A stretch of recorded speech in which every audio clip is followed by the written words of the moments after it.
செங்கல்பட்டு தொகுதி அதிமுக வேட்பாளர் கஜேந்திரன் சொந்த ஊர்களில் பணியமர்த்தப்பட்டுள்ள மண்டல தேர்தல் அலுவலர்கள் மற்றும் வாக்குச்சாவடி மேற்பார்வை அலுவலர்களை பணியிட மாற்றம் செய்யக்கோரி வலியுறுத்தியுள்ளார்.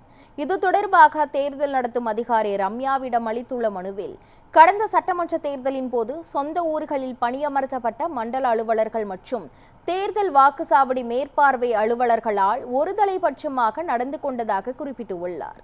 தங்களின் கட்சிகளுக்கு வாக்கு செலுத்த வேண்டும் என வாக்குச்சாவடிக்கு வரும் பொதுமக்களிடம் கேட்டதாக குற்றச்சாட்டுகள் எழுந்ததாகவும் தெரிவித்துள்ளார். இத்தகைய குற்றச்சாட்டுகள் எழாத வகையில் சொந்த ஊர்களில் பணியமர்த்துபவர்களை வேறு இடங்களுக்கு பணியமர்த்த வேண்டும் என்றும் வலியுறுத்தியுள்ளார். மேலும் வாக்குச்சாவடி மையத்திற்கு 200 மீட்டருக்கு முன்பாக தேர்தல் விதியை மீறி உள்ளே சென்று தங்கள் தரப்பு வேட்பாளருக்கு வாக்களிக்க வேண்டும் என்று கூறுபவர்கள் மீது தகுந்த நடவடிக்கை எடுக்க வேண்டும் என்றும் கேட்டுக்கொண்டுள்ளார்.